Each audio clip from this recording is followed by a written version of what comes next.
ক্যারেক্টারটাই একটা অদ্ভুত মানে ইন্টারেস্টিং একটা ক্যারেক্টার। সেটা বলিস না, বলিস না, বলছি না, মানে আপনারা দেখলে বুঝতে পারবেন খুব ইন্টারেস্টিং ক্যারেক্টার, যেটা ওর খুব খাটতে হচ্ছে এটার জন্য।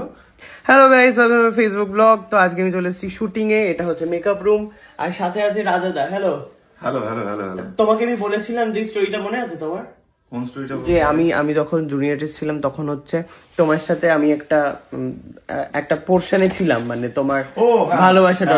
বসো না তোমার জামা প্যান্ট চলে আসবে তারপরে। তো সেইখানে হচ্ছে রাজাদার সাথে এরকম ভাবে আমার একটা সেলফি ছিল, কিন্তু যেহেতু ফোন অনেকবার চেঞ্জ হয়েছে তাই জন্য হচ্ছে আর নেই আমার কাছে এই ফুটেজটা।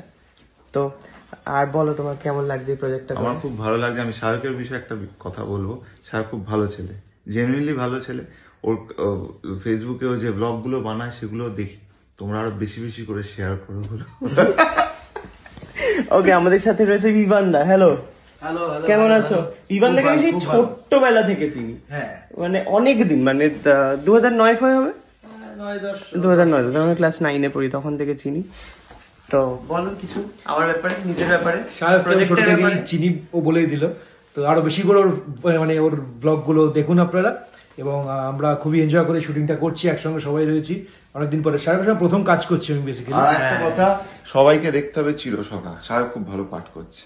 হ্যাঁ, শাহরুখ কিন্তু দুর্দান্ত পাঠ করছে। সবাই দেখবে চিরসখা। শাহরুখের ক্যারেক্টারটাই একটা অদ্ভুত মানে ইন্টারেস্টিং একটা ক্যারেক্টার। সেটা বলিস না, বলছি না, মানে আপনারা দেখলে বুঝতে পারবেন খুব ইন্টারেস্টিং ক্যারেক্টার, যেটা ওর খুব খাটতে হচ্ছে এটার জন্য, কিন্তু খুব ভালো করছে। এই ভিডিওটা যদি 1 মিলিয়ন ভিউ না যায়, ভাই তোর ফোন আমি ভেঙে দেবো।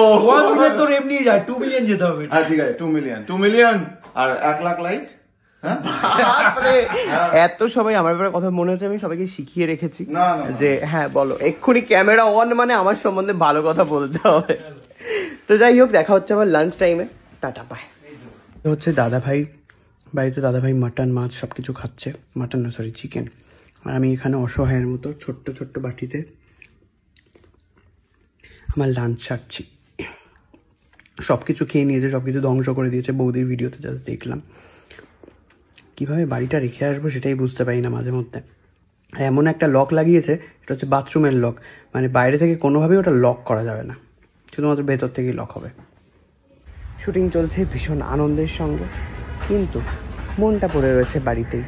তার কারণ হচ্ছে বৌদি দেখছি খাচ্ছে মায়ের হাত থেকে, দাদাই খাচ্ছে মায়ের হাত থেকে, মাটা আমাকে ঠিক খাওয়াইয়ে দেয় না। আমি অবশ্য বলি না, আমি অবশ্য নিজে নিজেই খেতে ভালোবাসি। তো যাই হোক, থ্যাংক ইউ সো মাচ ব্লগটা দেখার জন্য। ভালো লাগে প্লিজ লাইক কমেন্ট শেয়ার করে দেবেন।